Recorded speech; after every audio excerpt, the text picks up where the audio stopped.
ஜெபம். அன்பின் பரலோக பிதாவே, உம்மை நன்றியோடு துதிக்கிறோம் அப்பா, ஸ்தோத்தரிக்கிறோம், நன்றி செலுத்துகிறோம்.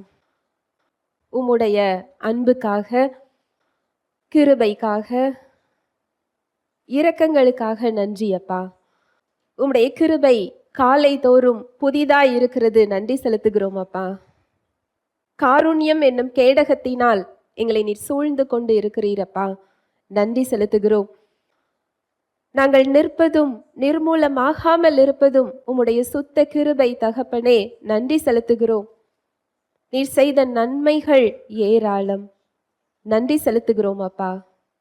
எங்களுக்கு என்ன என்ன தேவைகளோ எல்லாவற்றையும் சிலுவையில் செய்து முடித்திருக்கிறீர். இந்த சத்தியத்திற்கு நேராக எங்களை நீர் வழி நடத்தி கொண்டிருக்கிறீர். சத்திய ஆவியானவரே, வேதத்தின் ரகசியங்களை, மறைபொருட்களை எங்களுக்கு எளிமையாக நாங்கள் புரிந்து கொள்ளும் வகையில் எங்களுக்கு கற்றுக் கொடுக்கிறதற்காக நன்றி அப்பா. தடைகளை, மனக்கடினத்தை இயேசுவின் நாமத்தினாலே அப்புறப்படுத்துகிறேன். சத்தியத்தை அறிந்து கொள்ளக்கூடிய, அதை தாழ்மையாக ஏற்றுக்கொள்ளக்கூடிய உணர்வுள்ள இருதயங்களை எங்கள் ஒவ்வொருவருக்கும் நீர் தருகிறதற்காய் நன்றி செலுத்துகிறேன். வார்த்தையாக நீர் கடந்து வருகிறதற்காய் நன்றி. எங்கள் தேவைகளை நீர் அறிந்திருக்கிறீர். எங்களுடைய கேள்விகள், எங்களுடைய ஏக்கங்கள், பாரங்கள், எங்களுடைய சூழ்நிலைகள் எங்களை காட்டிலும் நன்றாக அறிந்திருக்கிறீர். உம்முடைய வார்த்தைக்காக நன்றி அப்பா. உம்முடைய வார்த்தையை நீர் அற்புதங்களினாலும் அடையாளங்களினாலும் உறுதிப்படுத்துகிறதர்க்காய் நன்றி செலுத்துகிறேன். என்னை முழுமையாக அர்ப்பணிக்கிறேன். இயேசுவின் மூலம் ஜெபிக்கிறேன் நல்ல பிதாவே, ஆமென். Praise the Lord. ஹல்லேலூயா. நன்றி இயேசுவே. இன்றைக்கு நம்ம தியானிக்க போகின்ற சத்தியம் எபேசியர் 1:3 வாசிக்கலாம். நம்முடைய கர்த்தராகிய இயேசு கிறிஸ்துவின் பிதாவாகிய தேவனுக்கு ஸ்தோத்திரம். அவர் கிறிஸ்துவுக்குள் உன்னதங்களிலே ஆவிக்குரிய சகல ஆசீர்வாதத்தினாலும் நம்மை ஆசீர்வதித்திருக்கிறார். நம்முடைய கர்த்தராகிய இயேசு கிறிஸ்துவின் பிதாவாகிய தேவனுக்கு ஸ்தோத்திரம். அவர் கிறிஸ்துவுக்குள் உன்னதங்களிலே ஆவிக்குரிய சகல ஆசீர்வாதத்தினாலும் நம்மை என்ன செய்திருக்கிறாரா? ஆசீர்வதித்திருக்கிறார். கிறிஸ்துவுக்குள் நமக்கு சகல விதமான ஆசீர்வாதங்கள், இது கிருபையாக நமக்கு என்ன செய்யப்பட்டிருக்கு? கொடுக்கப்பட்டிருக்கு.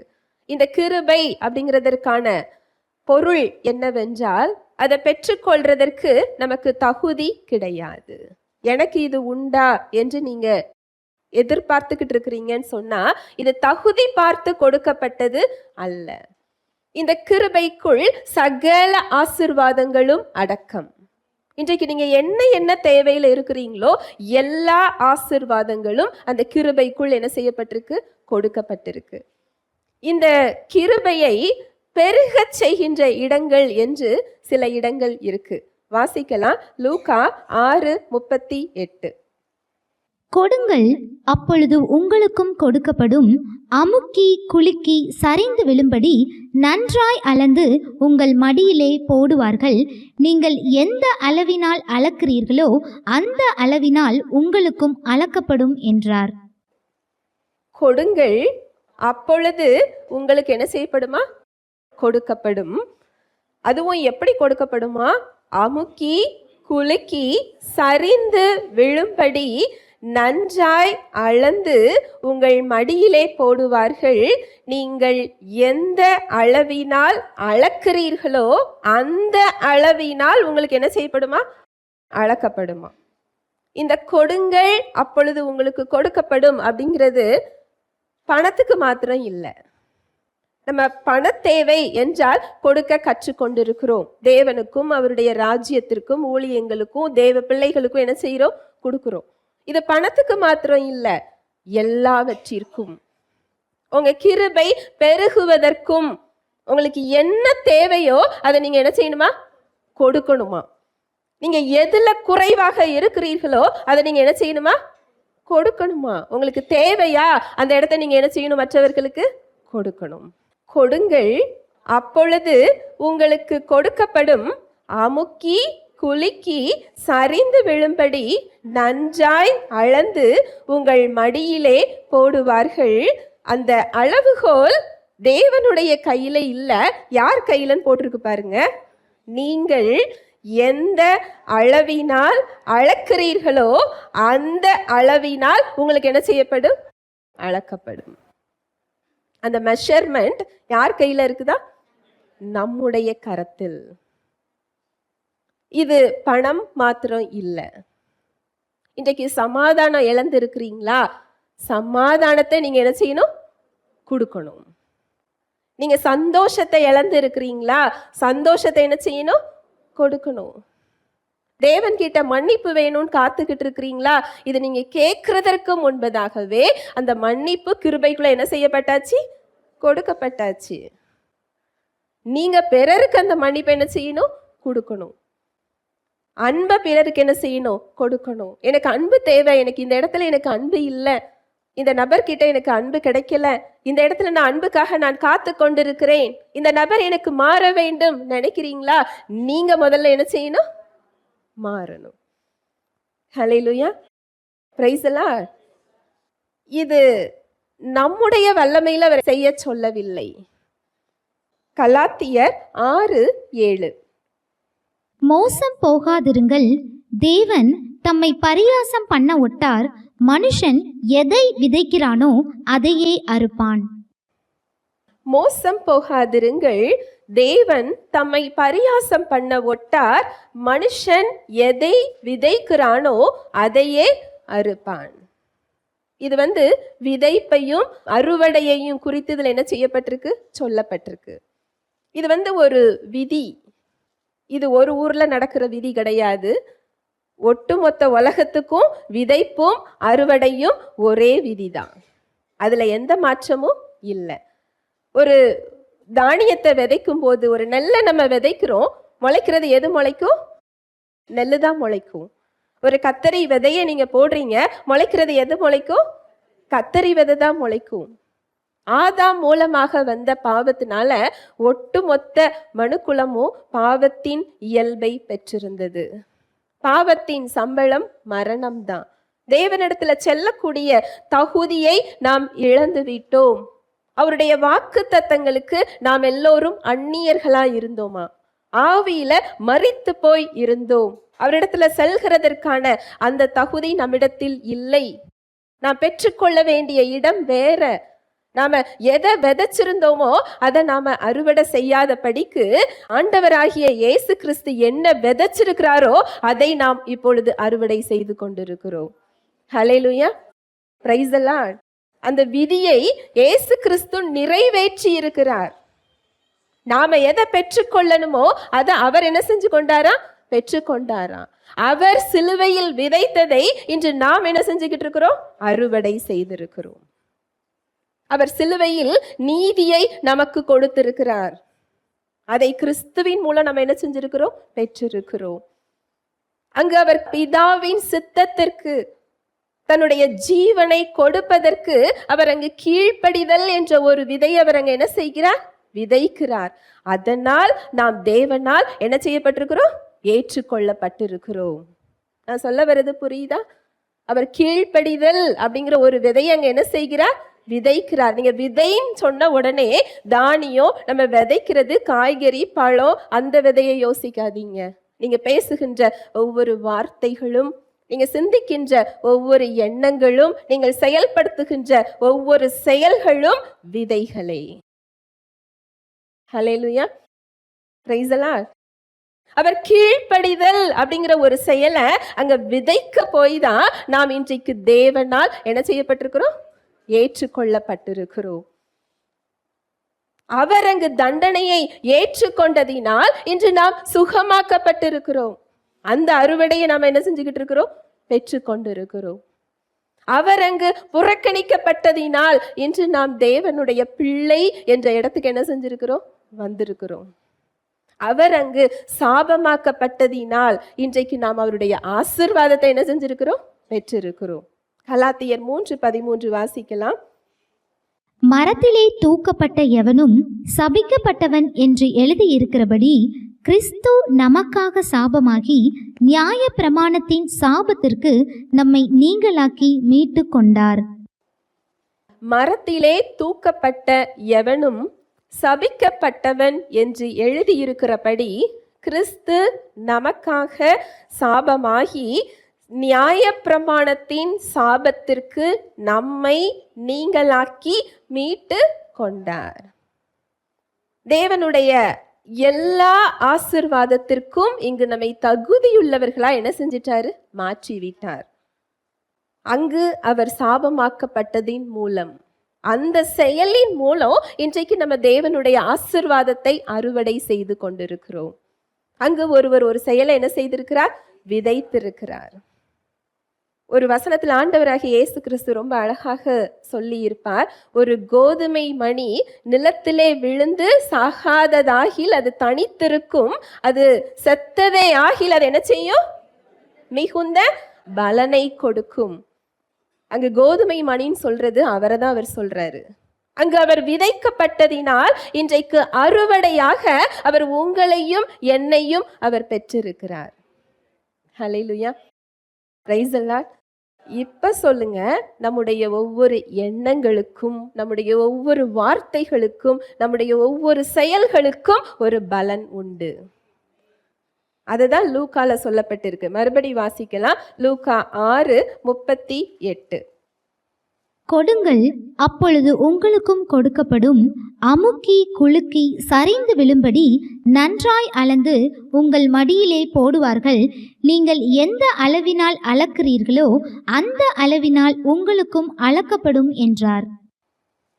கொடுங்கள், அப்பொழுது உங்களுக்கு கொடுக்கப்படும். அமுக்கி குலுக்கி சரிந்து விழும்படி நன்றாய் அளந்து உங்கள் மடியிலே போடுவார்கள். நீங்கள் எந்த அளவினால் அளக்கிறீர்களோ அந்த அளவினால் உங்களுக்கும் என்ன செய்யப்படும்? அளக்கப்படும். எனக்கு கொடுத்தாதான் கிருபை அப்படின்னு சொல்லி கிடையாது. கிருபை ஏனென்றால் இலவசம் என்று சத்தியம் சொல்லுகிறது. அதோட பொருளே எதுதான்? இலவசம். தகுதியே இல்லாதவர்களுக்கு கொடுக்கப்பட்டது. நம்ம கொடுக்கிறது சம்பாதித்து பெற்றுக் கொள்வதற்கு இல்லை. எனக்கு கிறிஸ்துவுக்குள்ளான அடையாளத்திலிருந்து அவர் கொடுக்க சொல்லுகிறார். அவர் நம்மை வெறுமையாக வைக்கவில்லை, பரிபூரணமாக வைத்திருக்கிறார். யோவான் 1:16 வாசிக்கலாம். அவருடைய பரிபூரணத்தினால் நாம் எல்லாரும் கிருபையின் மேல் கிருபை பெற்றோம். கிருபையே மிகவும் பெருசு. இங்க என்ன போடப்பட்டிருக்கு பாருங்க, அவருடைய பரிபூரணத்தினால் நாம் எல்லோரும் கிருபையின் மேல் கிருபை என்ன செஞ்சிருக்கிறோமா? பெற்றிருக்கிறோமா. அவருடைய பரிபூரணத்தினால், ஃபுல்னஸ். ஏனென்றால் அவர் முழுமையாக இப்ப எங்க இருக்கிறாரா? நமக்குள்ள இருக்கிறாரா. எப்படி கொடுக்கிறது? இன்றைக்கு நம்ம அதை தான் நம்ம பார்க்க போறோம். நம்ம எல்லாருக்கும் ரூத் தெரியும் இல்லையா? ரூத் யாரு? மோவாபிய பெண்மணி. அந்த தேசத்துல எல்லாவற்றையும் இழந்து நவோமி என்ன செய்யறாங்கன்னா ஊருக்கு கிளம்பி வர்றாங்க. எங்க வர்றாங்க? பெத்லஹேமுக்கு வர்றாங்க. தன்னுடைய மருமகளை அவங்க சொந்த தேசத்துக்கு திருப்பி அனுப்புறாங்க. ஆனா ஒரு மருமக என்ன செய்யறாங்க? போயிட்டாங்க. இன்னொரு மருமக என்ன செய்ய மாட்டேங்கிறாங்க? போக மாட்டேன்னு சொல்றாங்க. அந்த இடத்துல நாம இருந்திருந்தோம்னா எதை தேர்ந்தெடுத்திருப்போம்? என்னோட அம்மா அப்பாவை பார்க்க போயிருப்போம். எனக்கு அங்கு ஒரு வாழ்க்கை என்ன செய்யும்? இருக்கும். இங்க எதிர்காலமே கிடையாது. நகோமி கூட வர்றதுக்கு அங்க என்ன கிடையாது? எதிர்காலமே கிடையாது. என்ன நம்பிக்கையில ரூத் அந்த செயலை செஞ்சிருக்க முடியும்? தன்னுடைய மாமியை தனியாக அனுப்ப அவருக்கு என்ன இல்லை? விருப்பம் இல்லை. அந்த அன்பு, தன்னுடைய மாமி எந்த இடத்துல கஷ்டப்படுறாங்களோ அந்த கஷ்டத்தை நானும் என்ன செய்யறேன்? அனுபவித்துக் கொள்ளுகிறேன். உம்முடைய தேவன் என்னுடைய தேவன், உம்முடைய ஜனங்கள் என்னுடைய ஜனங்கள். இந்த விதைய அவங்க விதைக்கிறாங்க. விதைக்கும் போது எப்பொழுதுமே அறுவடை என்ன செய்ய மாட்டோம்? பார்க்க மாட்டோம். விதைச்ச உடனே அறுவடையை பார்த்துருவோமா? இல்ல. நம்ம எல்லாருக்குமே விதைச்ச உடனே அறுவடையை பார்க்கணும்னு ஆசைப்படுறோம். நான் ஜெபிச்சுட்டேனே, எனக்கு சரியாகலையே, நான் ஜெபிச்சுக்கிட்டே இருக்கிறேனே, எனக்கு இன்னும் கிடைக்கலையே. அதோட பொருள் என்ன தெரியுமா? ஒரு தக்காளி விதையை விதைச்சிட்டு மறுநாள் போய் அதை எட்டி பார்க்குற மாதிரி. விதைக்கிறதற்கும் அந்த அறுவடையை பெற்றுக்கொள்வதற்கும் இடையே ஒரு கால இடைவெளி உண்டு. இந்த விதி நமக்கு தெரியுமா தெரியாதா? நம்ம மறுநாள் போய் அதை பார்ப்போமா? போவோம். எதற்கு போவோம்னு சொன்னா, தண்ணீர் விடுவதற்கு. அந்த இடத்துல தண்ணி தெளிக்கிறதுக்காக என்ன செய்வோம்? செல்வோம். அது மறுநாள் வரலன்னு சொல்லி என்ன செய்ய மாட்டோம்? கவலைப்பட மாட்டோம். ஏனென்றால் அந்த விதி நமக்கு என்ன செய்யுது? தெரியும். ஆவிக்குரிய விதி இன்னும் நமக்கு என்ன செய்யல? தெரியல.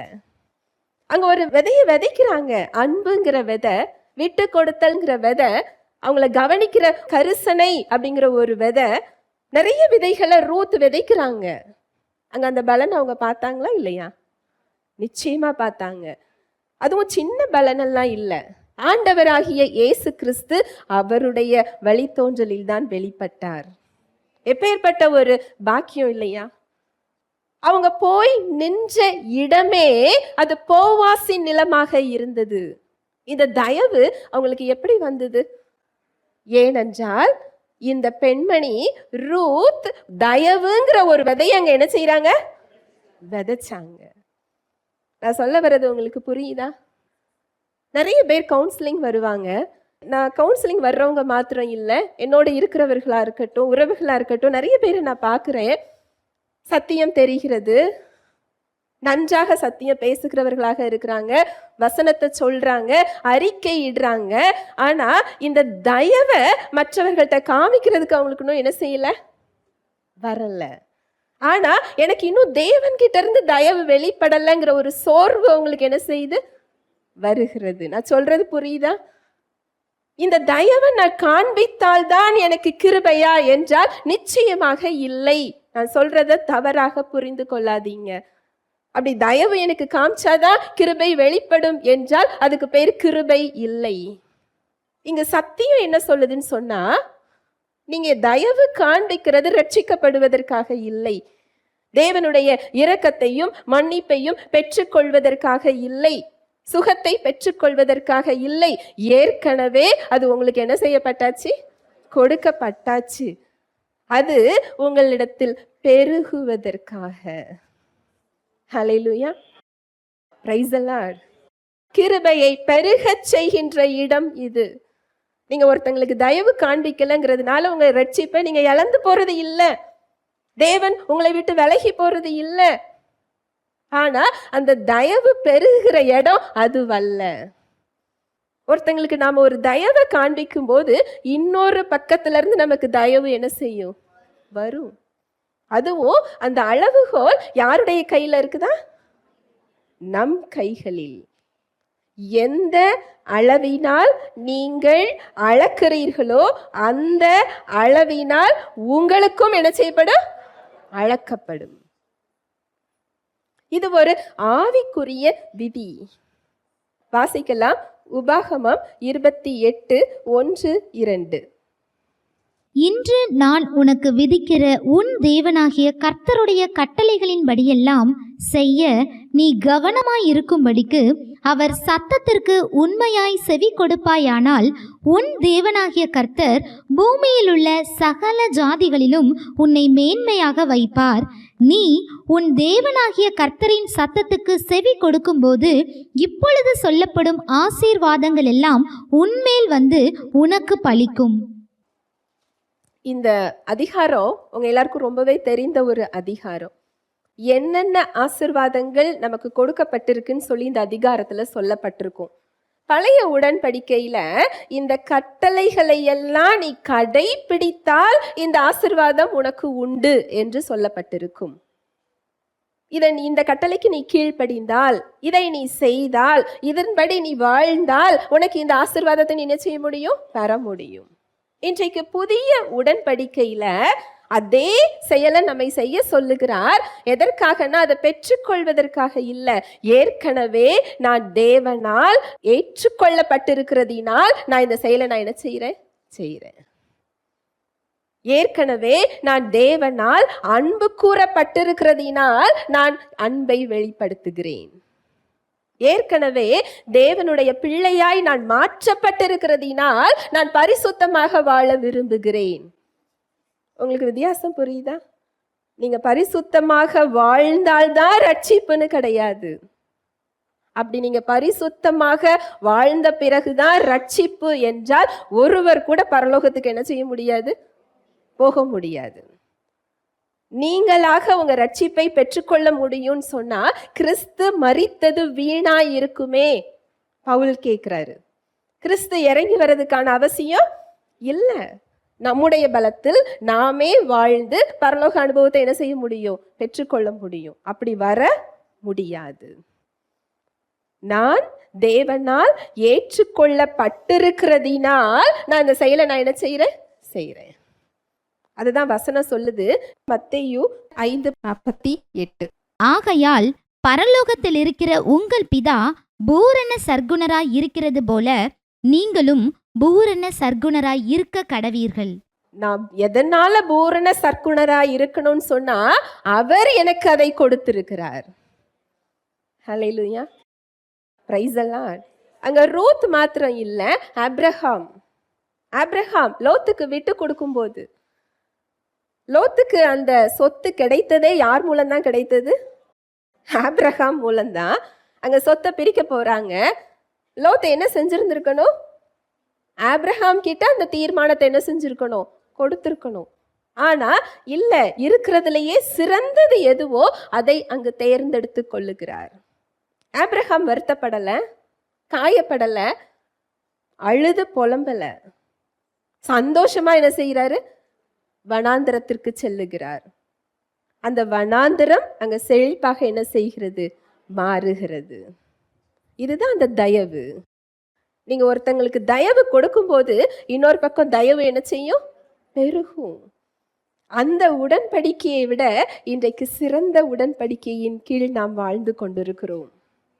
ஆபிரகாம் எப்படி விட்டு கொடுத்தாருன்னு நமக்கு தெரியாது. ஆனா அங்க விட்டு கொடுத்திருக்கிறாரு. நமக்கு அந்த விட்டு கொடுக்கக்கூடிய இயல்பு கொடுக்கப்பட்டிருக்கு. ஏனென்றால் நாம் கிறிஸ்துவுக்குள் எப்படி இருக்கிறோம்? புது சிருஷ்டியாய் இருக்கிறோம்.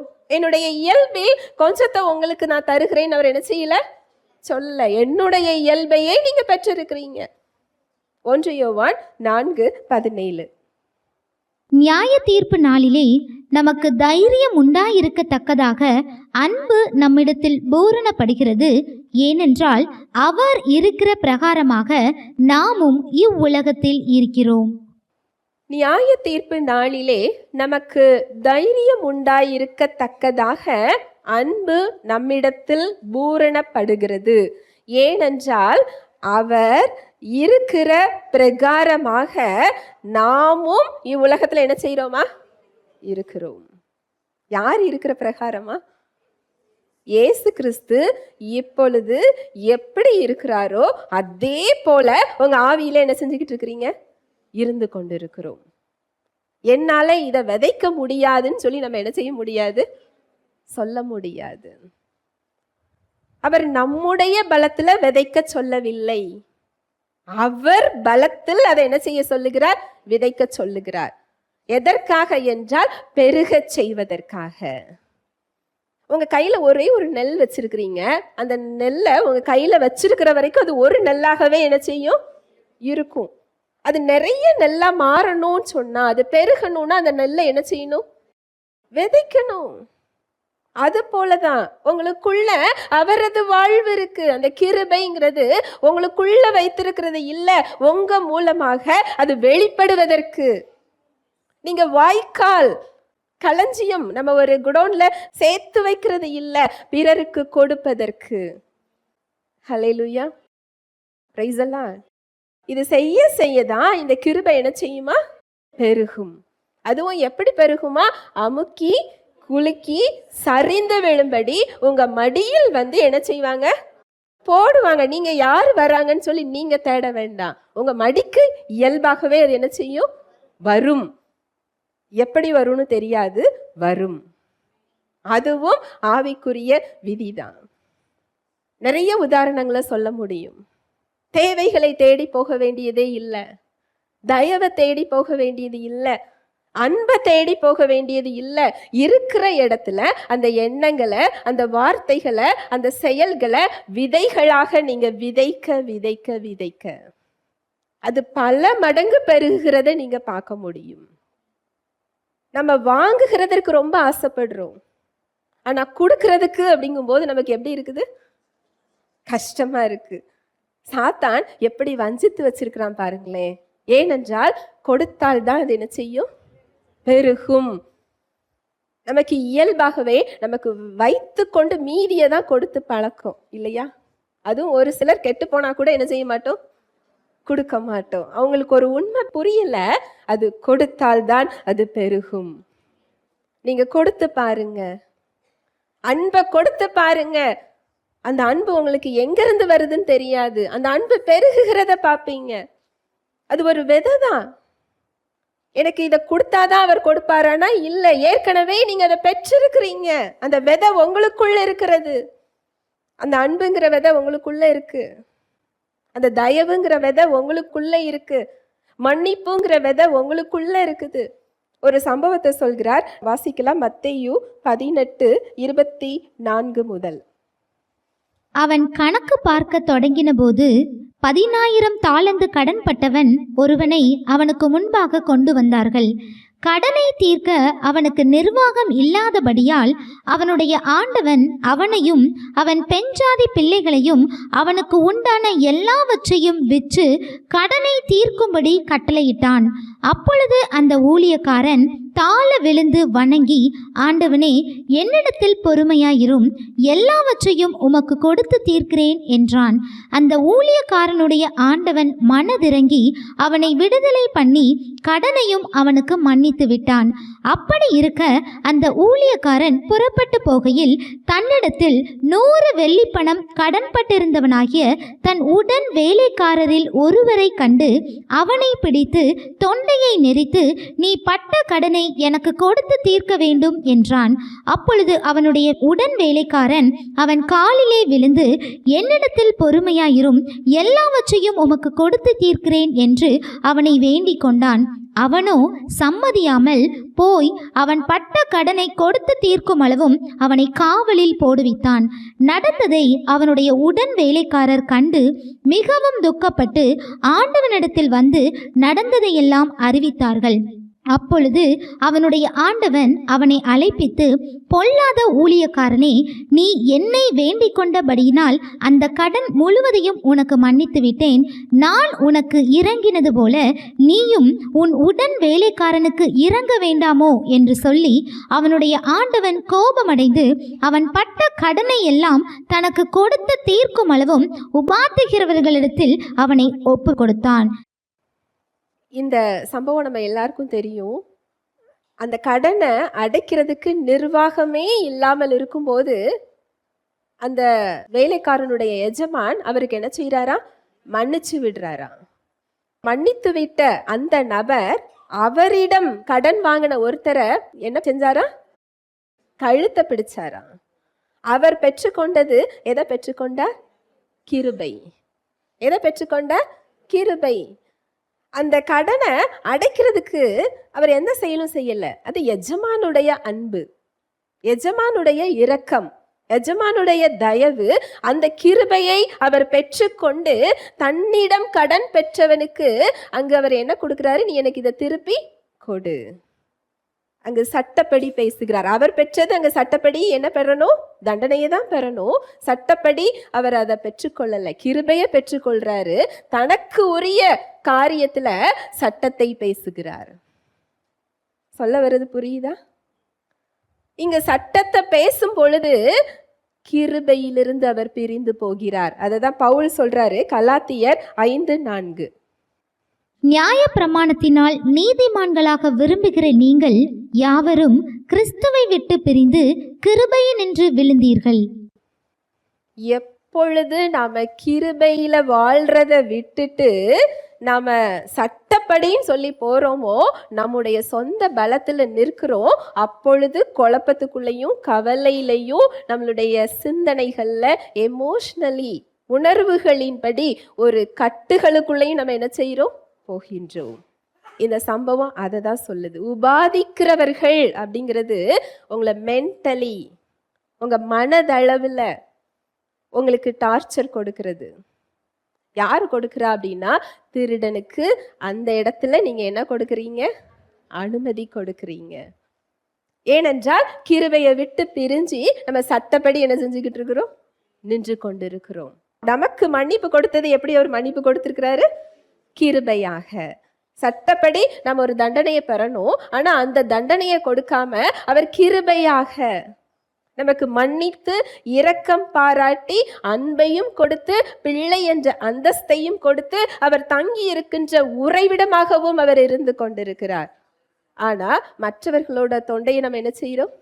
இதை நீ கொடுத்து தீர்க்கும் அளவு நான் உன்னை என்ன செய்ய போறது இல்லை, விட போறது இல்லை. அங்க சட்டம் பேசி கொண்டிருக்கிறோம். ரட்சிப்பை இழந்து போக போறது இல்லை, அவர் உங்களை விட்டு விலகி போக போறது இல்லை. ஆனா அந்த இடத்துல உபாதிக்கிறவனுக்கு நம்ம என்ன செஞ்சுக்கிட்டு இருக்கிறோம்? இடம் கொடுத்து கொண்டிருக்கிறோம். அதனாலதான் சமாதானம் இல்லை. விசுவாசியா இருந்தும், உலகத்தை படைத்தவர் நமக்குள் இருந்தும் ஏன் படுத்தா தூக்கம் வர்றதில்லை? நிறைய பேரோட தொண்டையை என்ன செஞ்சு வச்சிருக்கிறோம்? பிடித்து வைத்து கொண்டிருக்கிறோம். அந்த தொண்டையை பிடிக்கிறத விட்டா போதும், சமாதானம் என்ன செஞ்சிடும்? இயல்பாகவே வெளிப்பட ஆரம்பிச்சிடும், பெருக ஆரம்பிச்சிடும். நான் சொல்றது உங்களுக்கு புரியுதா? தொண்டையை பிடிக்கிறதுனா போய் தொண்டையை பிடிக்கிறது இல்லை. எந்தெந்த சூழ்நிலைகள்ல யாரை நம்ம எப்படி மாட்டி வச்சிருக்கிறோங்கிறது நமக்கு என்ன செய்யும்? உங்களுக்கு கற்பனையில இயல்பாகவே என்ன செஞ்சிடும்? வந்துடும். அதை நீங்க ரிலீஸ் பண்ணா போதும், கிருபை பெருக ஆரம்பிக்கும். அந்த இடத்துல நம்ம சட்டப்படி பேசிக்கிட்டு இருக்கிறோம். இதை நீ எனக்கு கொடுத்து என்ன செய்யணும்? தீர்க்க வேண்டும். அவங்க எனக்கு இப்படி செஞ்சாங்கல்ல, அதனால நான் என்ன செஞ்சிருக்கிறேன்? செய்து கொண்டிருக்கிறேன். இந்த தப்ப அவங்க செஞ்சாங்க அப்படின்னு சொல்லி ஒரு காரணத்தை காண்பித்து நம்ம அதற்கு அவங்க குற்றவாளி என்று ஒரு தீர்ப்பிட்டு நாம் அந்த செயலை செஞ்சுக்கிட்டு இருக்கிறோம். அதுக்கு ஒரு வசனம் இருக்கு பாருங்க, வாசிக்கலாம். மத்தேயு 7:1. நீங்கள் குற்றவாளிகள் என்று தீர்க்கப்படாதபடிக்கு மற்றவர்களை குற்றவாளிகள் என்று தீர்க்காதிருங்கள். 2வது வசனம். ஏனெனில் நீங்கள் மற்றவர்களை தீர்க்கிற தீர்ப்பின்படியே நீங்களும் தீர்க்கப்படுவீர்கள். நீங்கள் மற்றவர்களுக்கு அளக்கிற அளவின்படியே உங்களுக்கும் அளக்கப்படும். நீங்கள் குற்றவாளிகள் என்று தீர்க்கப்படாத படிக்கு மற்றவர்களை என்ன செய்யக்கூடாதா? குற்றவாளின்னு தீர்க்கக்கூடாதா? ஏனெனில் நீங்கள் மற்றவர்களை தீர்க்கிற தீர்ப்பின்படியே நீங்களும் என்ன செய்யப்படுவீங்க? தீர்க்கப்படுவீங்க. இது நியாய தீர்ப்புனால சொல்லல. விசுவாசி என்றைக்கு இயேசு கிறிஸ்துவை இரட்சகராக ஏற்றுக்கொண்டாரோ அன்றைக்கே அவர் நரகத்திலிருந்து தப்புவிக்கப்பட்டார். அவர் பரலோகத்தின் குடிவாசி. அவர் சாத்தானுக்கு கீழானவர் இல்லை. இந்த வசனம் அப்படி சொல்லப்படல. என்றைக்கு நீங்க கிறிஸ்துவுக்குள்ளாக வந்தீங்களோ உங்களுக்கு ஆக்கினை தீர்ப்பு என்பது இல்லை, வசனம் சொல்லுது. ரோமர் 8:1 சொல்லப்பட்டிருக்கு, வாசிக்கலாம். ஆனபடியால் கிறிஸ்து இயேசுவுக்கு உட்பட்டவர்களாயிருந்து மாம்சத்தின்படி நடவாமல் ஆவியின்படியே நடக்கிறவர்களுக்கு ஆக்கினை தீர்ப்பில்லை. ஆனபடியால் கிறிஸ்து இயேசுவுக்கு உட்பட்டவர்களாயிருந்து மாம்சத்தின்படி நடவாமல் ஆவியின்படி நடக்கிறவர்களுக்கு என்ன இல்லையா? ஆக்கினை தீர்ப்பு இல்லை. ஒரு விசுவாசிக்கு ஆக்கினை தீர்ப்பு கிடையாது, உண்மை அதுதான். இதுல 2 விதமா நடக்கிறத குறித்து சொல்லப்பட்டிருக்கு பாருங்க. ஆனபடியால் கிறிஸ்து இயேசுவுக்கு உட்பட்டவர்களாய் இருந்து மாம்சத்தின்படியும் நீங்க நடக்கலாம், ஆவியின்படியும் நீங்க என்ன செய்யலாம்? நடக்கலாம். ஆவியின்படி நீங்க நடக்கும் போது இந்த உபாதிக்கிறவனுடைய தொல்லை உங்களுக்கு என்ன செய்யாது? வராது. உங்களோட சிந்தனைகள்ல அந்த கட்டுகள் உங்களுக்கு என்ன செய்யாது? வராது. அந்த வாழ்க்கையில் அந்த தடைகளை நீங்க எளிதா என்ன செய்ய முடியும்? மேற்கொள்ள முடியும். மாம்சத்தின்படி நடக்கும் பொழுது அதுதான் அங்கு ஒரு கோபம், ஒரு எரிச்சல், ஒரு கசப்பு, நம்மளை நாமளே தனிமைப்படுத்தி கொள்றது, அந்த கிருபை தடுக்கப்படுற இடம், இதெல்லாம் அந்த இடத்துல தான் நமக்கு என்ன செய்யுது, கிடைக்குதே தவிர இந்த மத்தேயுல சொல்லப்பட்டிருக்கிறது நம்ம பரலோகத்துக்கு போறோமா நரகத்துக்கு போறோமாங்கிற தீர்ப்பு இல்லை. நான் சொல்ல வர்றது உங்களுக்கு புரியுதா? ஆக்கினை தீர்ப்பிலிருந்து ஒரு விசுவாசி தப்பித்து கொள்ளலாம். தப்பித்து கொள்றது மாத்திரம் இல்ல, நம்ம அவருடைய பிள்ளையாக என்ன செய்யப்பட்டாச்சு, மாற்றப்பட்டாச்சு. இந்த உலகத்துல நாம என்ன செயல்களை செய்யறோமோ, எதை விதைக்கிறோமோ அதற்கு என்று ஒரு விளைவு உண்டு.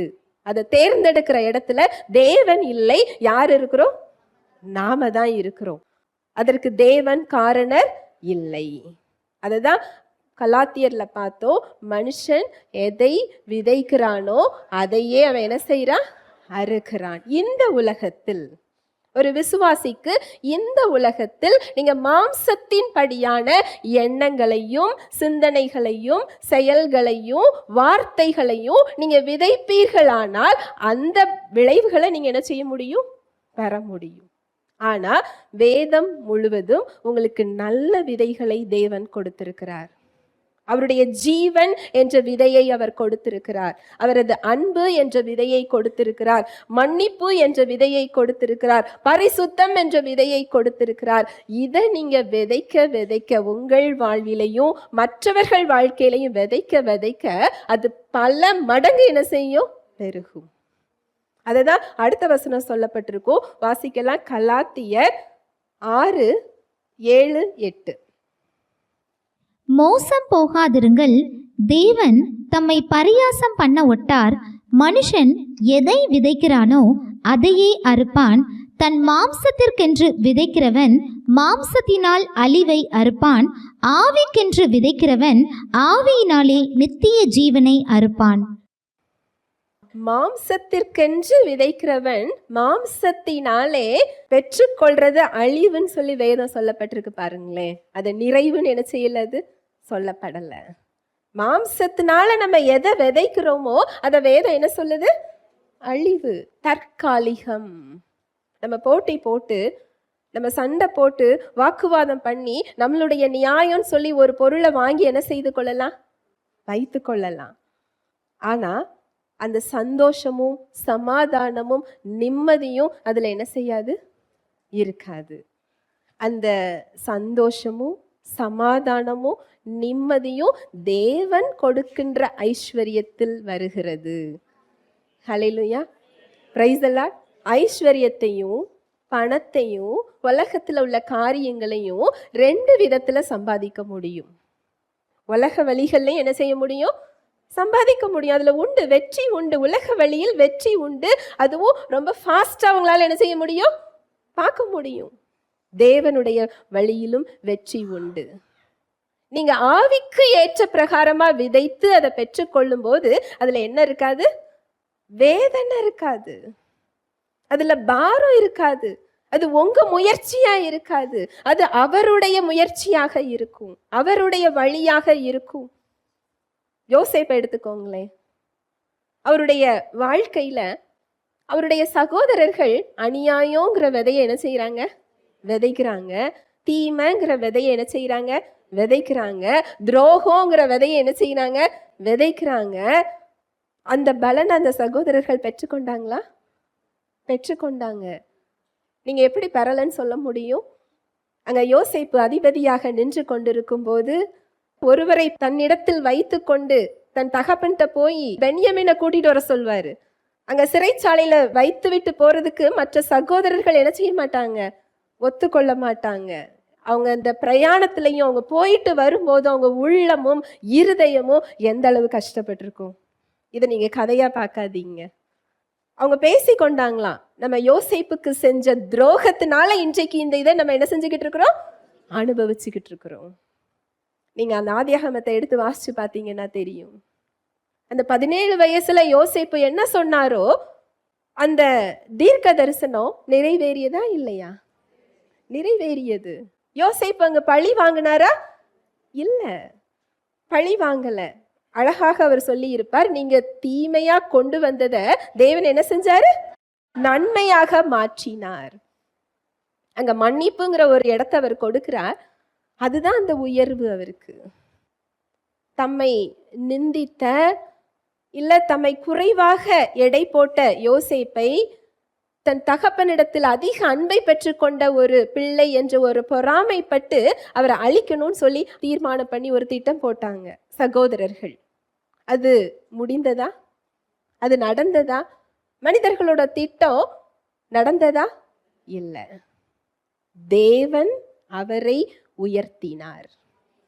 தேவன் ஒருவரை உயர்த்தும் பொழுது எந்த மனிதனாலும் தடுக்க முடியாது.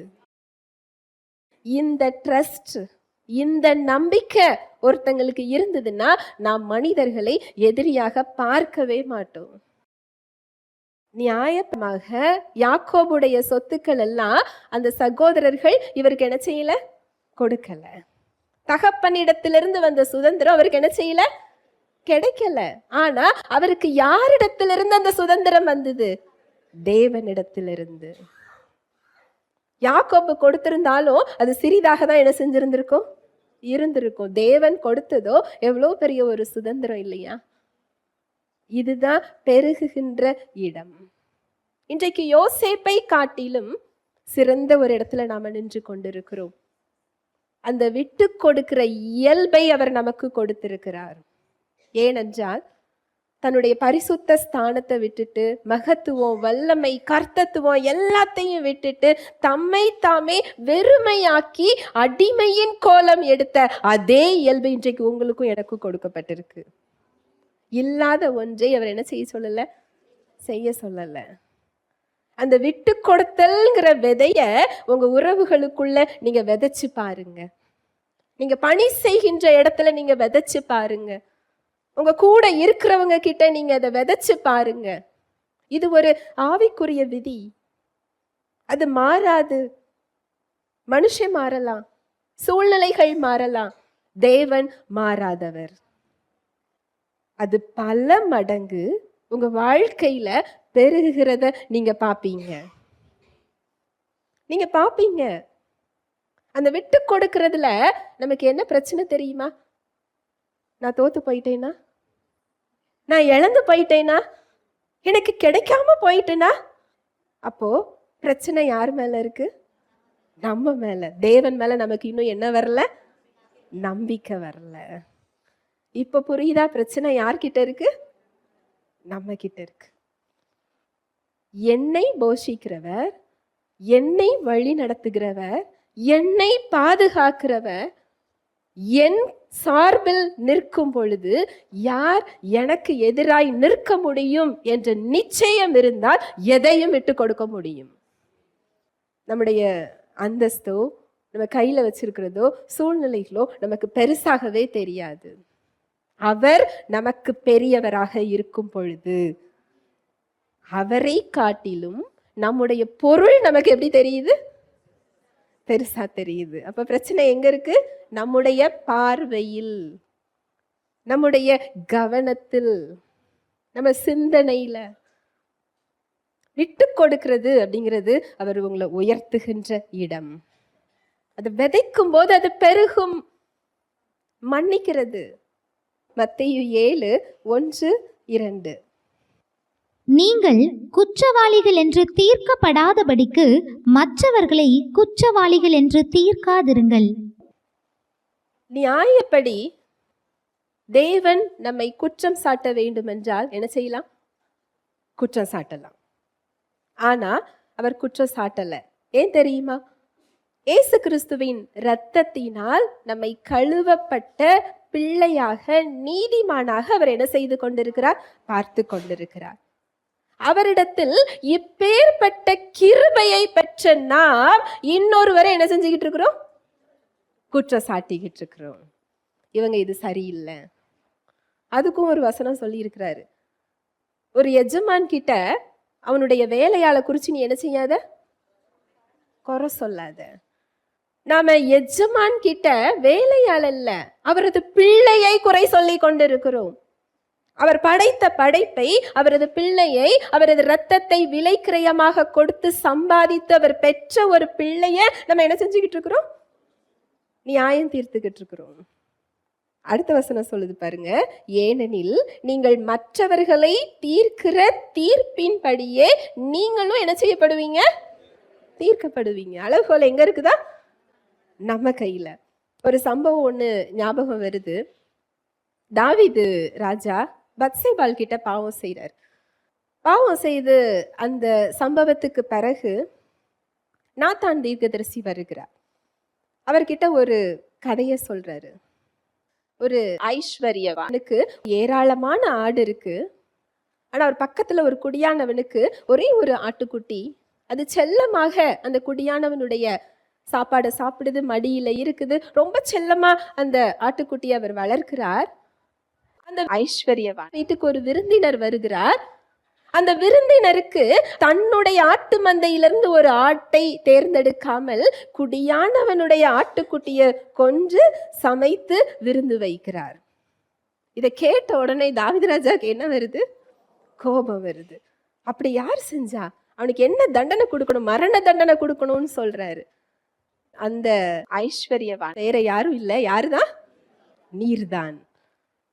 அங்கு என்ன ஒரு தீர்ப்பு கொடுத்தாரோ அதே தீர்ப்பை தான் வாழ்க்கையில் அவர் என்ன செய்து கொள்ளுகிறார்? அநேக முறை பெற்றுக் கொள்ளுகிறார், ஒரு முறை இல்லை. தேவனோட உறவுல ரீஸ்டோர் ஆகிறாரு. அந்த மன்னிப்பை பெற்றுக்கொண்டு அவருடைய உறவுக்குள் சென்று அவர் இருதயத்துக்கு ஏற்ற பிள்ளையாக இருக்கிறார். அந்த ஆசீர்வாதங்களை எல்லாம் பெற்றுக்கொள்ளுகிறார். ஆனா அந்த விளைவுகளை அவர் பெற்றுக்கொண்டார். நீங்க வாசிச்சு பார்த்தீங்கன்னா தெரியும். ஒருவேளை அந்த ஐஸ்வர்யவான் தெரியாம செஞ்சுட்டாரு, அவரை மன்னிச்சு விட்டுருக்கலாம்னு சொல்லி தாவீது ராஜா தீர்ப்பு சொல்லி இருந்தால் அவருக்கும் அந்த மன்னிப்பு என்ன செஞ்சிருக்கும்? கிடைச்சிருக்கும். நான் சொல்ல வர்றது புரியுதா? நாம பெற்றுக்கொண்டதை எதை பெற்றுக்கொண்டு இருக்கிறோம்? கிருபையை பெற்றுக்கொண்டு இருக்கிறோம். மற்றவர்களுக்கு நியாயம் தீர்க்கும் போது நம்ம ஸ்கேல் எப்படி போகுது? சட்டப்படி செல்லுகிறது. இது இப்படி செய்யக்கூடாதே, இதை ஏன் இப்படி செய்யணும், இதை இப்படி செஞ்சுட்டாங்களே, எந்த இடத்துல குறை இருக்கிறதுன்னு சொல்லி ஒரு லென்ஸை வச்சு என்ன செஞ்சுக்கிட்டு இருக்கிறோம்? பார்த்து கொண்டிருக்கிறோம். அதே அளவின்படி நாமும் தீர்க்கப்படுவோம் அப்படிங்கிற ஒரு கான்சியஸ் நமக்கு என்ன செய்யணும்? வேணும். நீங்க ரட்சிப்பை பெற்றுக்கொள்றதுக்கு இல்ல, தவறாக நினைக்காதீங்க. கிருபை இலவசம், ரட்சிப்பு இலவசமாக அவர் கொடுத்திருக்கிறார். இதெல்லாம் செஞ்சாதான் உங்களை அவர் நேசிப்பேன்னு சொல்லல. இதெல்லாம் செய்யலாட்டி தேவன் உங்களை வெறுப்பாருலாம் இல்ல, அவர் உங்களை அளவுக்கு அதிகமா நேசிக்கிறார். இதெல்லாம் இந்த கிருபை பெருகுகின்ற இடங்கள். நீங்க ஒருத்தங்களை மன்னித்து விட்டீங்கன்னு சொன்னா உங்களுக்கு அநேக இடத்துல இருந்து மன்னிப்பு கிடைக்கும். சமீபத்துல ஒரு சகோதரியை பார்த்து பேசும்போது, அவங்க தேவனை அறியாத ஒருத்தங்க, அவங்க மகள் திருமண வாழ்க்கையில ஒரு பிரச்சனையை சொன்னாங்க. சொல்லி பாதிக்கப்பட்டதுனால ஒரு இழப்பீடு ஒன்று பெற்றுக்கொண்டு என்னோட பேத்திகள் 2 பேரையும் 2 வருடமாக அந்த தாத்தா பாட்டி கிட்ட நான் என்ன செய்யல, காண்பிக்கவில்லை அப்படிங்கிறத ரொம்ப பெருமையா சொன்னாங்க. சொல்லி முடிச்சுட்டு அடுத்து சொன்னாங்க, அடுத்து அவங்க மகனை பத்தி நான் கேட்டேன். அதை ஏமா கேட்குற, அந்த மருமகா 2 வருஷமா அவ பிள்ளைங்களை எங்கிட்ட விட மாட்டேங்கிறா. நான் சொல்ல வர்றது புரியுதா? இந்த ஆவிக்குரிய உலகத்தை ரொம்ப ஷாக்கிங்கா பார்த்தேனா. இவங்க 2 வருஷமா இவங்க மகா பிள்ளைய அந்த சம்பந்திக்கிட்ட என்ன செய்யல, காண்பிக்கல. அந்த மருமகா 2 வருஷமா அவங்க பேரம்பேத்தி இவங்கிட்ட என்ன செய்யல, காண்பிக்கல. அவங்களுக்கு அதை மன்னிக்கிற இயல்பு அவங்களுக்கு கிடையாது. ஏன்னா ரட்சிப்பாங்க ஒன்றும் என்ன செய்யல, பெறல. ஆனா இந்த விதிக்கு யார் பெற்றிருக்கா யார் பெறலைங்கிற வித்தியாசம்லாம் கிடையாது. விதி எல்லாருக்கும் ஒன்று போலதான் என்ன செய்யும், செயல்படும். அவங்க ரட்சிப்பை பெற்றுக்கொண்டு அந்த விதிகள் எல்லாம் அவங்க தெரிந்து கொள்ளும் போது அந்த இடத்த அவங்க என்ன செய்ய முடியும், மேற்கொள்ள முடியும். இந்த விதி எவ்வளவு அழகா செயல்படுது பாருங்களேன். அநேகரோட வாழ்க்கையில பார்த்திருக்கிறேன் நான். அந்த வசனத்தை மறுபடியும் வாசிக்கலாம். மத்தேயு 7:1-2. நீங்கள் குற்றவாளிகள் என்று தீர்க்கப்படாதபடிக்கு மற்றவர்களை குற்றவாளிகள் என்று தீர்க்காதிருங்கள். ஏனெனில் நீங்கள் மற்றவர்களை தீர்க்கிற தீர்ப்பின்படியே நீங்களும் தீர்க்கப்படுவீர்கள். நீங்கள் மற்றவர்களுக்கு அளக்கிற அளவின்படியே உங்களுக்கும் அளக்கப்படும். மற்றவர்களை குற்றவாளிகள் என்று தீர்க்காதிருங்கள் அப்படின்னு சொன்னா என்ன அர்த்தம் தெரியுமா? தேவன் அவர்களை ரீஸ்டோர் பண்றதுக்கு எப்பொழுதுமே தயாராக இருந்து கொண்டிருக்கிறார். அவங்கள மறுபடியும் கட்டுவதற்கு, பலப்படுத்துவதற்கு, சரி செய்வதற்கு, வழி நடத்துவதற்கு அவர் காத்து கொண்டிருக்கிறார். அது தேவனுக்கும் அவர்களுக்கும் ஆனது. ஒரு காரியம் பிடிக்கலையா, நேர்ல போய் என்ன செய்யணும்? சொல்லணும். அதுவும் குற்றப்படுத்துற நோக்கில இல்ல, கீழே விழுந்தவங்கள தூக்கி விடுகின்ற நோக்கத்துல சொல்லணும். கிருபைய சொல்லணும். இந்த இடத்துல இருக்க வேண்டிய அவசியம் இல்ல. இத செய்யும் பொழுது அநேக இடத்துல நமக்கு தயவும் கிருபையும் அந்த இரக்கமும் நம்மை மன்னித்து விடுகின்ற இடங்கள், நிறைய இடங்கள் என்ன செய்யும்? கிடைக்கும் நமக்கு. ஹல்லேலூயா, பிரைஸ் தி லார்ட். இந்த குற்றவாளிகள் அப்படின்னு சொல்லி தீர்க்கிறது ஒரு பெரிய பெரிய ஒரு கொலை கேஸ் அப்படின்லாம் இல்லை. அனுதினமும் நம்ம கூட இருக்கிறவங்கள அதை செஞ்சுட்டாங்க, இதை செஞ்சுட்டாங்க, இதை செய்யல, அதை செய்யாம போயிட்டாங்க, இதை நம்ம சொல்றோமா இல்லையா? இதை நீங்க கொஞ்சம் நிறுத்தி பாருங்களேன். அவரது சமாதானம் நதியை போல உங்க சிந்தனையில பாயும். யார் என்ன செய்யறாங்கிறத பார்க்காம அவரை பார்க்கும்போது அது என்ன செய்யும்? சமாதானம் பெருக ஆரம்பிக்கும். நாள் முழுவதும் சத்தியத்தை கேட்கிறேன்னு சொல்லிட்டு யார் என்ன செய்யறாங்கிற குறைய பார்த்துக்கிட்டு இருக்கும்போது சமாதானம் என்ன செய்யாது? வராது. அவரிடம் நான் கிருபையை பெற்று சுகத்தையும் ஆசீர்வாதத்தையும் வாங்க காத்து கொண்டிருக்கும் பொழுது நான் இன்னொருவரை ஜட்ஜ் பண்ணிக்கிட்டு இருந்தேன்னு சொன்னா அந்த இடம் என்ன செய்யாது? பெருகாது. இதெல்லாம் நம்ம சரி செய்ய வேண்டிய இடங்கள். இன்றைக்கு ஒரு ஆசீர்வாதமான ஒரு இதை சொல்லணும்னு நான் நினைச்சேன். ஆனா ஆவியானவர் என்னை என்ன செய்ய விடல? சொல்ல விடலை. ஏற்கனவே ஆசீர்வாதத்தெல்லாம் நான் என்ன செஞ்சுட்டேன்? கொடுத்துட்டேன். அதை அவங்க தடுக்கிற இடத்த நீ சொல்லி கொடு, அதை பெருக செய்யற இடத்த நீ சொல்லி கொடு. இயல்பாகவே அது என்ன செய்ய ஆரம்பிக்கும்? பெருக ஆரம்பிக்கும். நம்மெல்லாம் விசுவாசிகள், தேவனுடைய பிள்ளைகள், அவருடைய பரிபூரணத்தை பெற்றவர்கள், உலகத்திற்கு ஆசீர்வாதமாக இருப்பதற்காக அழைக்கப்பட்டவர்கள், தெரிந்து கொள்ளப்பட்டவர்கள். நம்ம தடுக்கிற இடம் இதுதான்.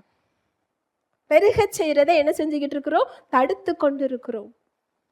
மற்றவர்களை குற்றவாளிகள் என்று தீர்க்காதிருங்கள். அவங்க இடத்துல இருந்து யோசிச்சு பாருங்க. ஏனென்றால் தேவன் நம்மை அப்படிதான் பார்த்து கிறிஸ்துவை அனுப்பினார். இவங்க பாவத்துக்கு கீழாக சென்று விட்டார்கள். இவங்களை மீட்க இவங்களுக்கு என்ன கிடையாது? சக்தி கிடையாது. இந்த இடத்துல அவங்க நம்ம இடத்துல வர்றதுக்கு அவங்களுக்கு என்ன கிடையாது? வல்லமை கிடையாது, திராணி கிடையாது. அந்த வேலைக்காரன் சொன்னது போல, வாழ்நாள் முழுவதும் சம்பாதிச்சாலும் நம்மளால அவர்கிட்ட போய் என்ன செய்ய முடியாது? சேர முடியாது. நம்முடைய இயல்பில் இருந்து நம்மை பார்த்து அவர் மனிதனாக இறங்கி வந்தார். நம்மை அவர் குற்றப்படுத்தவில்லை, நம்மை அவர் நியாயம் தீர்க்கவில்லை. நாம என்ன விதையெல்லாம் விதைச்சு வச்சிருந்தோமோ அதையெல்லாம் அவர் அறுவடை செஞ்சுட்டு அவர் நமக்கு ஒரு விதையை விதைத்து விட்டு சென்றிருக்கிறார், நாம் அறுவடை செய்வதற்கு. எப்பேற்பட்ட பாக்கியம் இல்லையா? சமாதானங்கிற அந்த அறுவடையை பெற்றுக்கொள்றதுக்கு நான் என்ன விதைய விதைச்சேன்? அவருடைய அன்பு என்ற அறுவடையை பெற்றுக்கொள்றதுக்கு நான் என்ன தகுதியை நான் பெற்றிருக்கிறேன்? அவரது ஆசீர்வாதம், அவருடைய வாழ்வு அப்படிங்கிற அறுவடையை நான் பெற்றுக்கொள்றதுக்கு நான் ஏதாவது ஒரு விதை விதைக்கணும். எதை விதைச்சிருக்கிறேன்? நான் விதைப்பதினால் அல்ல, நீங்கள் விதைப்பதினால் அல்ல, அங்கு அவர் விதைத்திருக்கிறார். அவரது மரணத்தை விதைத்திருக்கிறார், அவரது பாடுகளை விதைத்திருக்கிறார், அவமானத்தை விதைத்திருக்கிறார், அவரது நீதியை விதைத்திருக்கிறார், அவரது பரிசுத்தத்தை விதைத்திருக்கிறார். இன்று நாம் அறுவடை செய்து கொண்டிருக்கிறோம். இந்த கிருபையில வாழ்றதை விட்டுட்டு நாம சட்டப்படின்னு சொல்லி போகும் பொழுது கிருபையை விட்டு பிரிந்து போகிறோம். அவர் நம்மளை விட்டு பிரியல, நாம கிருபையிலிருந்து சட்டத்துக்குள்ள என்ன செய்யறோம்? வருகிறோம். அதனாலதான் நீங்க ஆவிக்கேற்ற பிரகாரமா விதைச்சீங்கன்னா அதை நீங்க என்ன செய்ய முடியும்? பெற்றுக்கொள்ள முடியும். உங்க மாம்சத்தின் விதைகளை விதைச்சீங்கன்னா அதை நீங்க என்ன செய்ய முடியும்? பெற முடியும். சாய்ஸ் யாரோடதுதான்? நம்முடையது. அப்போ நம்ம எந்த விதைகளை தேர்ந்தெடுத்து விதைக்கணும்? ஆவிக்கேற்ற விதைகள். ஒரு சகோதரி ஒரு 4 வருடத்திற்கு முன்பதாக கேன்சர்ன்னு சொல்லி 4th ஸ்டேஜ், அவங்க 2 மாசம்தான் அவங்க இருப்பாங்கன்னு சொல்லி டாக்டர் ரிப்போர்ட் சொல்லிட்டாங்க. அந்த சமயத்துல அவங்க இந்த சுவிசேஷத்தை ஏற்றுக்கொண்டு சுகத்தை பெற்றுக்கொண்டு இப்ப சுகத்தோட இருக்கிறாங்க. அவங்க அந்த சுகத்தை அவங்க பெற்றுக்கொள்ளும் போது ஒரு ப்ராசஸ்ல சரீரத்துல அவங்க மாற்றத்தெல்லாம் பாக்குறாங்க. ஆனாலும் அவங்களுக்கு ஒரு நபர் மேல அதிக கோபம் அவங்களுக்கு. என்ன கோபம் அப்படின்னு சொன்னா, அவங்க மகளுடைய நகைய ஒருவர் ஏமாற்றி வாங்கி கொண்டார். அதை திரும்ப அவர் கொடுக்கல. இது உண்மையிலேயே அநியாயம்தான். இது நினைச்சா என்ன வராது? தூக்கம் வராது. அவங்க அதை புலம்பிக்கிட்டே இருக்கிறாங்க. என் மகளுக்கு நான் திருப்பி கொடுக்கணும், என் மருமக என்ன சொல்லுவாரு, அதை நான் வாங்கி நான் திரும்ப கொடுக்க முடியாத இடத்துல நான் இருக்கிறேனே. அவங்களுடைய கவலை நியாயமானது. அப்பொழுது நான் அவங்கள கூப்பிட்டு கேட்டேன், உங்களுக்கு இப்போ சுகம் முக்கியமா, நகை முக்கியமா? நீங்க சுகத்தை பெற்றுக்கிட்டீங்கன்னா நகையை எப்படினாலும் சம்பாதிச்சு என்ன செஞ்சிடலாம்? கொடுத்துடலாம். இந்த இடத்துல உங்க சிறை, உங்க சிந்தனையில உள்ள அந்த சிறையில இருந்து அந்த நபரை விடுவிச்சிருங்க. நீங்க அந்த விடுதலை, மன்னிப்புங்கிற ஒரு விதையை நீங்க கொடுக்கும்போது, ஒருவேளை உங்களுக்கு அந்த நகையே திரும்ப என்ன செய்யலாம்? கிடைக்கலாம். அப்படி இல்லை என்றாலும் வேறு ஒன்றை தருவதற்கு அவர் போதுமானவராக இருக்கிறார். உங்களுக்கு தேவை இப்போ முதல்ல எதுதான் தேவை? சுகம் தேவை. ஏனென்றால் அந்த சுகம் அவர் மன்னிப்புல தான் கொடுத்திருக்கிறாரு. நீங்க இன்னொருத்தங்க மேல கசப்புல இருக்கும்போது அந்த மன்னிப்பு அங்க என்ன செய்யும்? தடைப்படும். அவங்க சரீரம் ஒரு கண்ணாடி மாதிரி இருக்கும். அவங்க கோவப்பட்டாங்க அப்படின்னா கேன்சர் சிம்டம் வரும். அவங்க தேவ அன்புக்குள்ள வந்தாங்கன்னா நார்மல் ஆயிடுவாங்க. நாங்க அநேக நபர்களை அப்படி நாங்க பார்த்துக்கிட்டு இருக்கிறோம். தேவனுடைய வார்த்தை ஒவ்வொன்றும் நிஜம். இது ஒரு தியாலஜிலாம் கிடையாது. இந்த வார்த்தையின்படி வாழ நீங்க தீர்மானம் எடுப்பீர்கள் என்றால் நீங்கள் அவரது சிறந்ததை பெற்றுக்கொள்வீர்கள். அதுல எந்த மாற்றமும் கிடையாது. இதுல ஒரு விசேஷம் என்ன அப்படின்னா, அந்த இயல்பையும் அவர் உங்களுக்கு கொடுத்து விட்டார். அதை வெளிப்படுத்துவதற்கு ஆவியானவரையும் உங்களுக்கு அவர் என்ன செஞ்சிட்டாரு? கொடுத்துட்டாரு. அவரது வார்த்தையையும் தந்துட்டாரு. அவர் வல்லமையையும் அவர் வெளிப்படுத்த போறாரு. இதுல நம்மளோட பங்கு என்ன? நான் சொல்ல வர்றது புரியுதா? உள்ள அவரோட வல்லமை இருக்கு, ஆவியானவர் இருக்கிறாரு, அவரது வாழ்வு இருக்கு. அந்த வல்லமையை எடுத்து அவர் வெளியே அனுப்ப போறாரு. இதுல நம்ம பங்கு என்ன? சாய்ஸ். நம்முடைய மாம்சம் கோபப்படும், அநியாயத்தை பார்த்து அது பொறுத்து கொள்ளாது. அது பொங்கி என்ன செய்யும்? எழும். அது ஒரு போர் வீரனை போல என்ன செய்யும்? எனக்கு இப்படி ஒரு அநியாயமா? அது கேட்கதான் செய்யும்.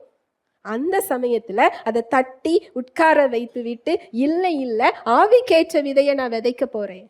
அந்த சாய்ஸ் தான் தேவை. ஆவியானவர் அதை கண்ட்ரோல் எடுத்து அந்த விதையை விதைக்கிறதற்கு அவர் உதவி செய்கிறார். ஹல்லேலூயா, பிரைஸ் தி லார்ட். அந்த சகோதரி அந்த இடத்துல அதை செஞ்சாங்க. செஞ்சு சுகத்தையும் என்ன செஞ்சிட்டாங்க? பார்த்துட்டாங்க. அவங்க சுகத்தை பார்க்கறதுக்கு முன்னாடி, இந்த நோய் வாய்ப்பட்டிருக்கும் போது அவங்க ஒரு பேக்கரி வச்சிருந்தாங்க. அதுல தான் அவங்க இந்த பிரச்சனையெல்லாம் வந்து நோய்க்குள்ள வந்து டெத் பெட், மரண படுக்கையில இருந்தாங்க அவங்க. அடுத்த சுவிசேஷத்தின் மூலம் இந்த சுகத்தை பெற்றுக்கொண்டு ரிப்போர்ட் நார்மல்னு வாங்கிட்டாங்க. அடுத்த முறை நான் அவங்களுக்கு ஃபோன் செய்து கேட்கும் பொழுது, நான் மறுபடியும் பேக்கரியை நான் என்ன செஞ்சிட்டேன்? ஆரம்பிச்சிட்டேன். அந்த பேக்கரியும் நன்றாக ஓடுகிறது. அவங்களுக்கு வர வேண்டிய நகையும் வந்துவிட்டது. ஹல்லேலூயா, பிரைஸ் தி லார்ட். அது அந்த நபர் கொடுக்குறாரா இல்ல பேக்கரி ஓடுறதுனால வருதா? அது நமக்கு தேவையில்லை. வந்துதா வரலையா? வந்தது. எனக்கு அவர்கிட்ட கொடுத்தது தான் வரணும்னு நம்ம நின்னோன்னு சொன்னா அந்த இடம் வந்து என்ன ஆகாது? பெருகாது. எனக்கு இப்படிதான் வரணும்னு ஒரு வழியை நம்ம என்ன செய்யக்கூடாது? பிடித்து வைக்க கூடாது. தேவன் கொடுக்கின்ற வழி. அவர் ஒரு இடத்துல மன்னிக்க சொல்றாரா? அந்த விதையை விதைக்கணும்.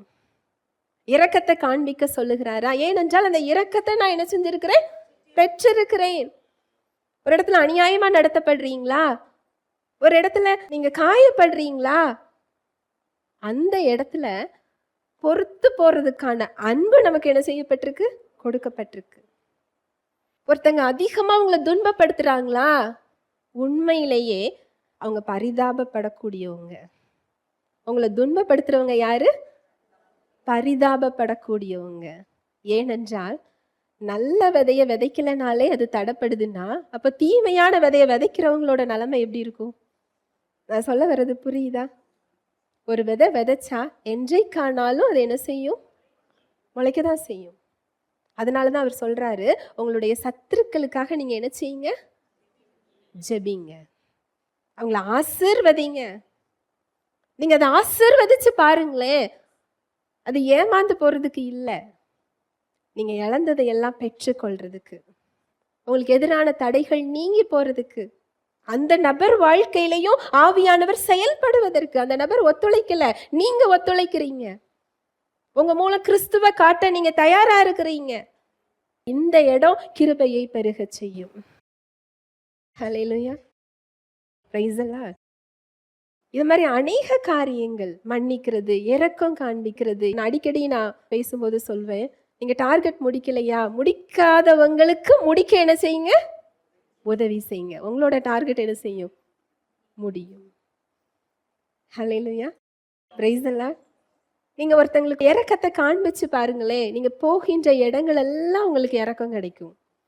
நீங்க ஒருத்தங்களுக்கு ஒரு தயவு செஞ்சு பாருங்க, அந்த தயவு அநேக இடத்துல உங்களுக்கு கிடைக்கும். உங்க பிள்ளைங்களுக்கு எதிர்பாராத தயவு கிடைக்கும், உங்களுடைய கணவருக்கு, உங்க மனைவிக்கு, உங்க உறவுகளுக்கு அது கிடைக்கும். செய்வதெல்லாம் வாய்க்கும்.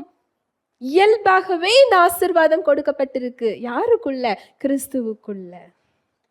கிறிஸ்துவுக்குள்ள, அவரது வழிகள்ல, அவரை வெளிப்படுத்துற காரியங்கள்ல.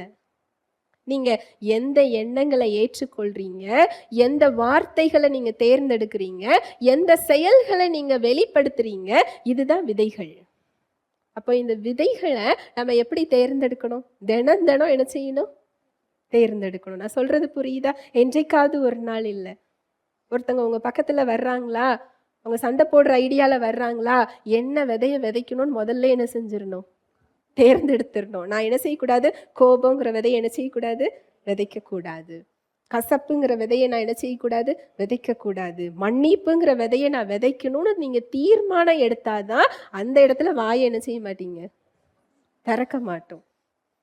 கிச்சனில் போய் குழம்பு வைக்க போறீங்க, என்ன குழம்பு வைக்கணும்னு ஒரு ப்ரிப்பரேஷன் இல்லாமல் போவீங்களா?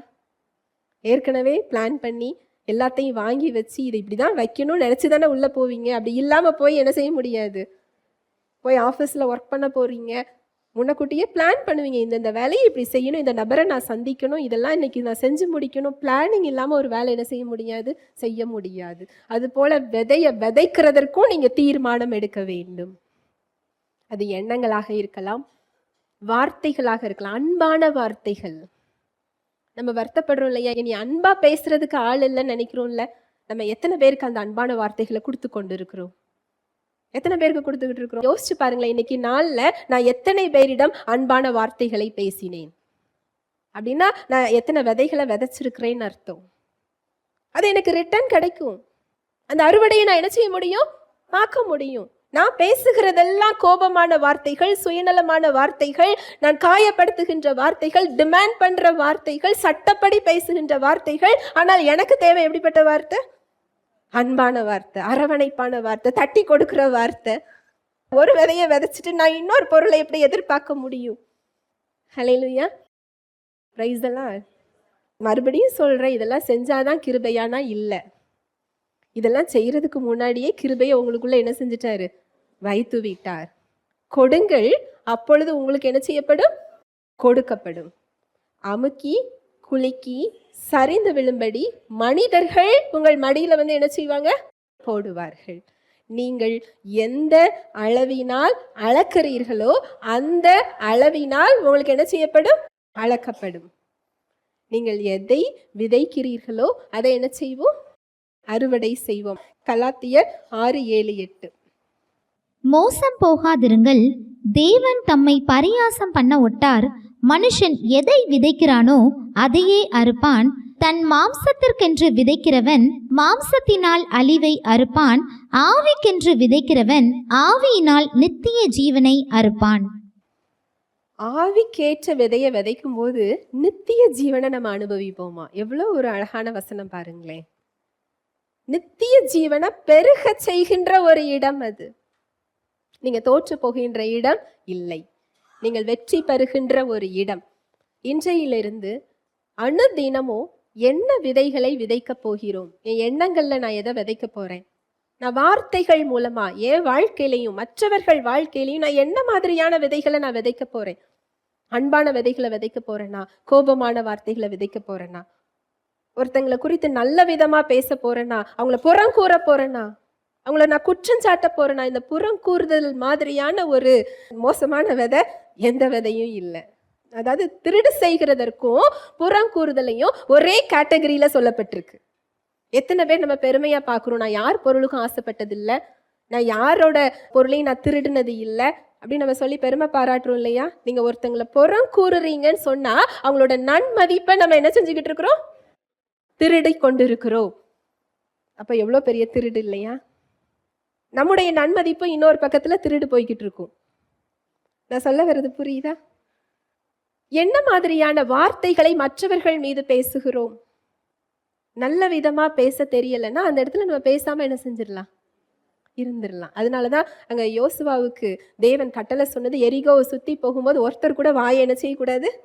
திறக்கக்கூடாது. ஏன்னா விசுவாசம் பேச தெரியலையா? வாய் என்ன செய்யாதீங்க? திறக்காதீங்க.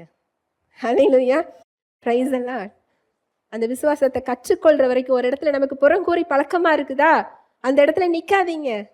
கொஞ்ச நாளைக்கு நிக்காதீங்க. அடுத்து வாயை திறக்காதீங்க. அடுத்து உங்களை ப்ராக்டிஸ் பண்ணி உங்களை பலப்படுத்திட்டு அதுக்கடுத்து அந்த இடத்துக்கு என்ன செய்யுங்க? போகணும்.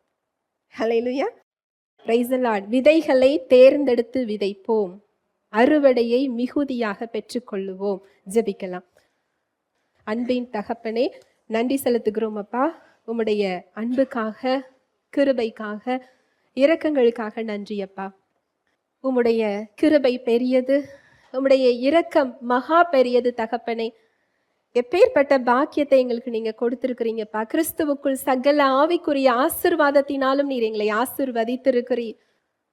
ஆவிக்குரிய விதியை இன்று எங்களுக்கு கற்றுக் கொடுத்திருக்கிறீர். கொடுங்கள், அப்பொழுது உங்களுக்கு கொடுக்கப்படும். அமுக்கி குலுக்கி சரிந்து விழும்படி மனிதர்கள் உங்கள் மடியில் வந்து போடுவார்கள். அந்த அளவுகோல் உம்முடைய கரத்தில் இல்லை, எங்கள் கரத்தில் கொடுக்கப்பட்டிருக்கிறது.